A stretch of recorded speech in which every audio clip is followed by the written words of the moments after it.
Salut à tous, je suis ravie aujourd'hui de vous retrouver pour une nouvelle vidéo lecture en cours sur ma chaîne. Alors petite parenthèse sur ce changement de cadre de vidéo, mais vous l'aurez très probablement remarqué, je suis en train de tourner avec la lumière artificielle, ce qui rend un rendu de luminosité assez jaune et très dégueulasse, je dois bien l'avouer.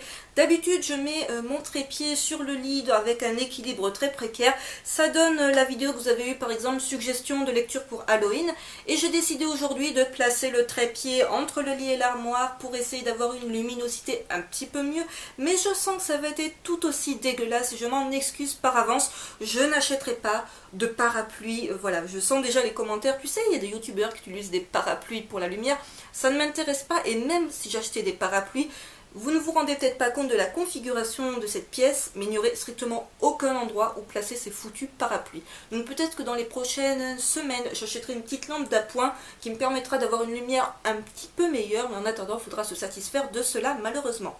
Donc aujourd'hui, je vous retrouve pour vous parler de mes 6 dernières lectures. Alors j'avais dit dans mon dernier épisode des lectures en cours que dans le prochain épisode, il y aurait 7 lectures au lieu de 6. Malheureusement, j'ai pas eu trop le temps, enfin... J'ai lu suffisamment ce week-end, mais j'ai pas lu 7 lectures, seulement 6, du coup, vous en aurez 7 probablement dans le prochain épisode ou dans celui d'après. Voilà, donc aujourd'hui je vais vous parler d'un shoujo, de 3 shonen et de 2 seinen. Je commence avec le tome 4 de Daytime Shooting Star de Mika Yamamori, c'est publié chez Kana.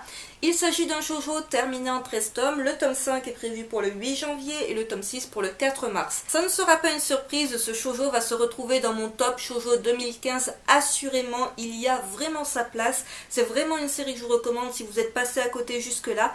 Donc dans ce tome 4, on retrouve Suzume et Shishio dont la relation avance petit à petit. Alors elle était freinée dans le tome 3 par l'arrivée de l'ex de Shishio. Finalement, pas vraiment d'histoire avec cet ex qui va peu à peu disparaître pour le plus grand plaisir de Suzume, et leur relation va petit à petit évoluer, bien qu'elle reste compliquée étant donné qu'ils ont une relation élève-professeur. Côté dessin, je trouve ça toujours aussi joli. Alors en plus, notre héroïne avec un brushing, ça rend quelque chose de très sympa. Je vous cherche l'image où on la voit vraiment qui se fait toute belle pour leur premier rendez-vous, ce qui n'est pas censé être vraiment leur premier rendez-vous, mais ses amis et elle vont s'arranger pour que ça soit un rendez-vous amoureux.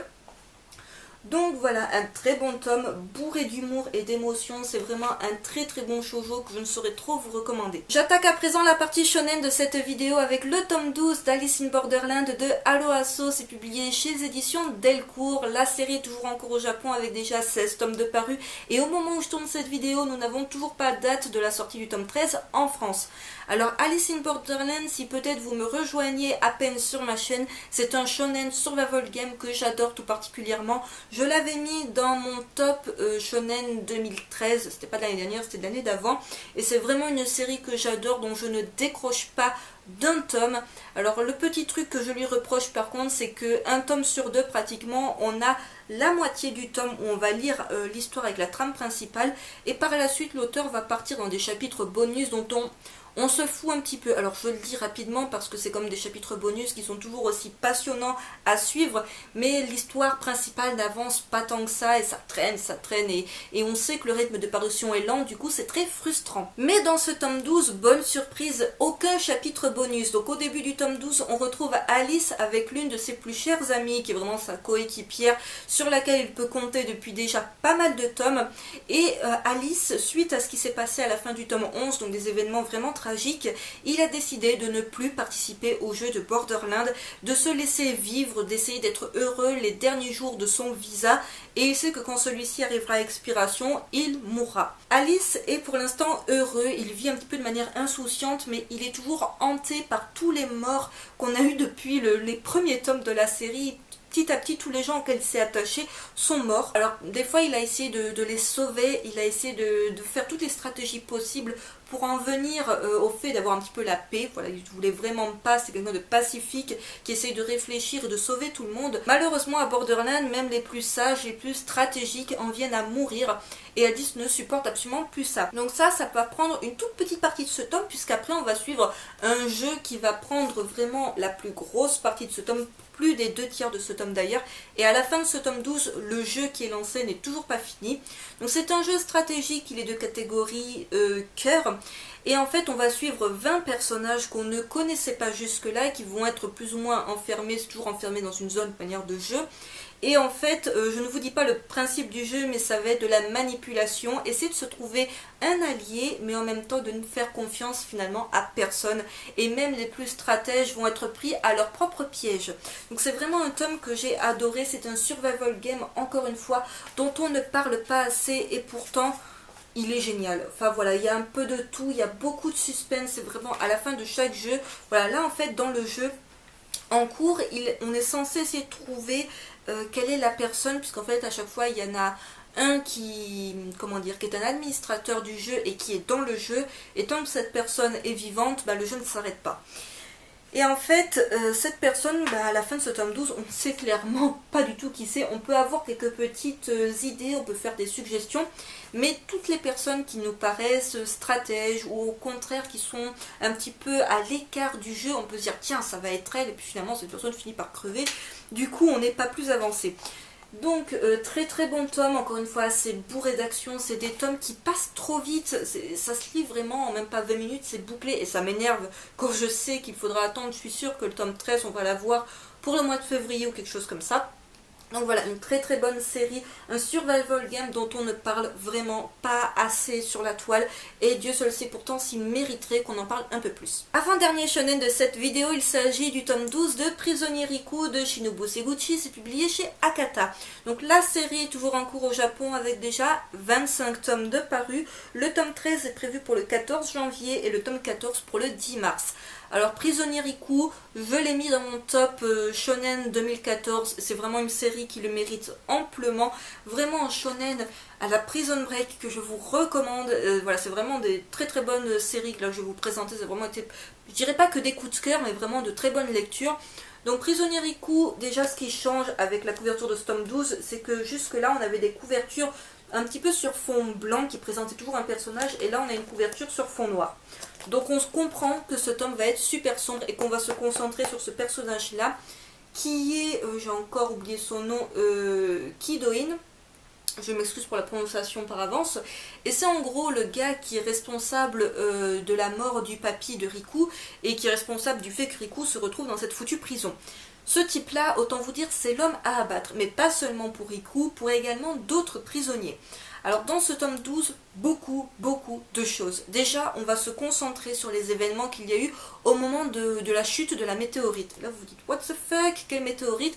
La météorite du tome 1, puisque le tome 1 commence, une météorite s'écrase sur Tokyo, et c'est à partir de là qu'il va y avoir la séparation, la création de ce bidonville, et le fait qu'il y ait cette prison imprenable qui va un petit peu surgir de Dieu seul sait où. Et on va comprendre que ce personnage-là, même si la météorite, il allait peut-être pas prévoir qu'une météorite allait s'écraser sur Tokyo, mais le mur, la séparation, le bidonville, la prison, tout ça, il y est pour quelque chose. Donc c'est vraiment le type à abattre pour Riku depuis le départ. Il veut vraiment sortir pour... il veut s'évader de la prison certes, mais il veut se venger la mort de son papy.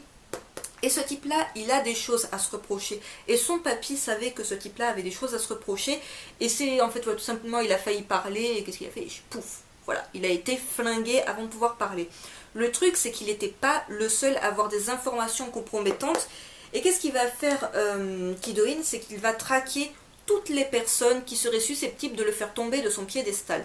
Ça va entraîner la mort de gentils personnages qui n'ont strictement rien demandé à l'histoire, et ça va entraîner le fait qu'un personnage qui jusque-là n'avait pas spécialement envie de s'évader, du moins il ne pouvait pas s'évader parce qu'il avait quelques entraves, il va se retrouver sans entraves et du coup il va avoir bien envie de se venger également de ce très méchant personnage et donc de s'évader à son tour.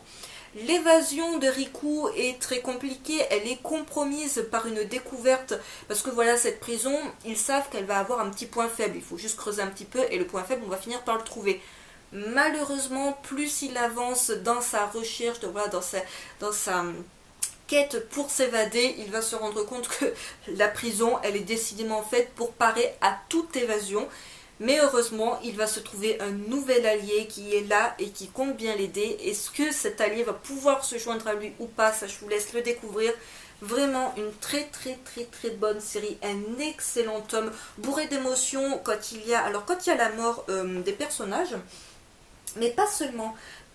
Aussi quand le personnage, du coup de la même famille, apprend qu'ils sont morts, ça je trouve ça vraiment trop triste. Donc voilà, un très bon tome. Si vraiment vous cherchez un shonen bourré de suspense, d'émotions, assez violent tout de même, c'est vraiment un titre que je vous recommande si vous êtes passé à côté, malgré le fait, je suis d'accord qu'il y a déjà pas mal de tomes de parus et pas mal de tomes toujours en cours. J'enchaîne avec le tome 3 de The Ancient Magus Bright de Korei Yamazaki, c'est publié chez l'édition Komiku. La série toujours en cours au Japon avec déjà 4 tomes de parus et le 4e tome sortira en France le 14 janvier. Alors petit focus sur la couverture, voilà, toutes les couvertures de cette série sont vraiment de toute beauté. Alors dans ce tome, on va enfin découvrir le véritable corps, la véritable apparence de ce très cher sorcier du nom de Elias. J'ai déjà oublié comment s'appelait le personnage principal, tout va bien. Et son apparence n'est vraiment pas humaine. Alors on s'en doutait que sa tête était déjà assez chelou, mais son corps est pas mal non plus niveau truc bizarre en fait. Voilà, donc Chise, si je ne dis pas de bêtises, oui Chise, est toujours en quête d'essayer de contrôler ses pouvoirs de Slave Vega. J'ai vraiment du mal avec les termes. Elle va se faire un nouvel allié, un familier, donc ça je n'en dis pas plus, un personnage qu'on avait découvert dans le tome 2. Elle essaye de contrôler tant bien que mal ses pouvoirs, mais voilà, elle va devoir trouver quelque chose qui va vraiment l'aider à contrôler cette magie qu'elle a vraiment, voilà, quand elle est submergée par les émotions, elle ne contrôle plus rien. Je vous cherche une illustration que j'ai beaucoup appréciée, qui montre vraiment l'hiver, ce qui est un petit peu l'illustration du tome 4, si je ne dis pas de bêtises, qui est vraiment sous un thème un petit peu hivernal. Et voici la fameuse illustration que je vous cherchais. Je conclurai en vous montrant cette image en couleur au début du tome qui est vraiment très belle également. Un très bon tome encore une fois de The Ancient Magus Boy, une série qui mérite amplement le succès qu'elle a. Et vraiment un titre que je vous recommande si vous cherchez un shonen fantastique avec de la magie, des fées, des dragons, des sorcières, tout ça c'est vraiment un titre qui pourrait vous plaire. Je passe à la catégorie seinen de cette vidéo avec le tome 5 d'Area 51 de Masato Issa, c'est publié chez Casterman. Donc la série est toujours en cours au Japon avec déjà 11 tomes de parus et le tome 6 est prévu en France pour le 17 février. Alors, Area 51, là encore, ça va être dans mon top seinen 2015, à n'en pas douter, c'est vraiment une série que j'adore. Pourtant, je lis également en parallèle Jabberwocky du même mangaka, mais j'accroche un petit peu moins. Donc ça, c'est vraiment un titre, voilà, déjà rien que les couvertures, j'adore. Et en plus, ce qui est génial dans ce tome 5, c'est que l'auteur fait un petit parallèle avec Jabberwocky en y incluant quelques images. Alors aucun rapport, il n'y a pas vraiment de parallèle niveau histoire, mais c'est comme si les personnages de Area 51 retravaillaient l'histoire de Jabberwocky, et ça je trouve ça vraiment pas mal. Alors dans ce tome 5, on a on va parler surtout de personnages, donc de Zeus et Hadès. Donc dans Area 51, on parle toujours de personnages de mythologie, des personnages fantastiques, des golems, ce genre de choses. Et ce qui est bien, c'est qu'en fait, quand on a une créature, par exemple ici le golem justement, on a une petite case qui nous explique de quoi il s'agit, son origine, tout ça, donc ça c'est pas mal. C'est vraiment super varié, c'est bourré d'humour, il y a quand même un petit fond enquête policière, tout ça, mais c'est surtout quelque chose avec beaucoup d'humour, d'émotion aussi, on dirait pas vu comme ça, et de suspense. Alors si vous n'êtes pas rebuté par les dessins à la Sin City, c'est vraiment un titre que je vous recommande si vous cherchez un seinen avec du suspense, des dessins. Vraiment, personnellement, je suis super fan des dessins. Une héroïne vraiment ultra charismatique, je trouve, avec une très belle histoire. Donc voilà, l'héroïne que vous voyez ici, que vous voyez de toute manière sur la couverture. Là, on voit le fameux prince qu'on voyait dans le tome 4, dont je vous avais dit qu'il deviendrait l'un de ses alliés. Et il s'avère un allié un petit peu pas vraiment efficace, on va dire pour l'instant en ce tome 5, il essaye juste de lui rapporter son repas, et ça c'est une réelle expédition qui va lui prendre plus d'un chapitre pour lui ramener des onigiri ou un truc comme ça. Bref, vraiment un tome que j'ai adoré, une série qui ne m'a pas déçu un seul instant. Bon, malgré le fait qu'elle soit en cours, c'est vraiment un seinen que là encore je vous recommande, c'est vraiment que des séries que je vous recommande dans cette vidéo de toute manière. Si jamais vous hésitez à la commencer, et si peut-être vous avez lu Jabberwocky, que vous vous demandez si cette série là vaut le coup, oui, elle vaut très clairement le coup. Pour conclure, je vous parlerai du second tome de Last Hero Inuyashiki de Hiroya Oku, c'est publié chez l'édition Kiun. Donc la série s'achèvera avec son 10e tome et le tome 3 est prévu en France pour le 11 février. Si vous ne l'avez pas vu, je vous renvoie à mon book haul spécial Fnac de Nîmes dans lequel je vous ai présenté le tome 1 de la série qui était déjà un coup de cœur. Mais comment vous dire que ce tome 2 enterre complètement le premier tome tellement je le trouve supérieur.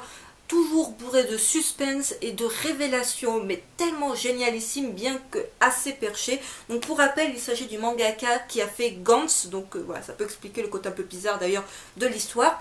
Alors vous le remarquerez peut-être, mais sur la couverture du tome 1, on avait ce papy qui se savait condamné, qui avait une vie toute pourrave au passage, et qui quand il va devenir un cyborg, va se servir de ses pouvoirs pour être un super héros, super gentil. Couverture du tome 2, beaucoup plus sombre que la couverture du tome 1, où on découvre ce personnage que l'on voyait déjà à la fin du tome 1, et ce personnage-là est nettement moins sympathique, puisqu'il va se servir de ses pouvoirs de cyborg pour tuer un petit peu de manière aléatoire les gens qui ne lui plaisent pas. Deux personnages qui sont vraiment aux antipodes l'un de l'autre et qui vont arriver, je pense, à un moment donné à s'affronter, même si pour l'instant c'est pas encore le cas. Donc on a une autre vision de ce pouvoir de cyborg. Alors on n'en sait toujours pas plus sur le pourquoi du comment certains êtres humains sont devenus des cyborgs, mais c'est vraiment ultra passionnant. C'est un tome que j'ai dévoré mais à une vitesse dingue. Donc là on a notre papy qui essaie encore une fois de jouer les justiciers, qui se rend compte voilà, que son pouvoir peut vraiment lui être utile. Il apprend enfin à voler, puisque ce personnage là y arrive parfaitement, donc il se dit qu'il peut le faire lui aussi.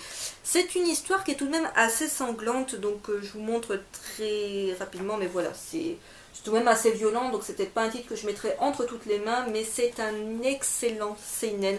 Je n'en suis qu'au tome 2, là encore ça va rejoindre sans grande surprise mon top seinen 2015, une très bonne série que je vous recommande chaudement si vous hésitez à la commencer, et oui, elle est bien terminée en 10 tomes. J'en perds ma voix. Elle est bien terminée en 10 tomes, même si elle est encore en cours de parution au Japon. L'annonce a été faite. Donc voilà, un très bon second tome qui est encore bien meilleur que le premier. Ainsi s'achève cette vidéo lecture en cours. J'espère qu'elle vous aura plu. N'hésitez pas, comme d'habitude, à me dire en commentaire ce que vous en avez pensé. Si vous avez lu certaines des séries que j'ai présentées dans cette vidéo, votre avis à leur sujet, si peut-être suite à cette vidéo, vous comptez les lire. Je vous retrouve très vite pour une prochaine vidéo sur ma chaîne. Bye!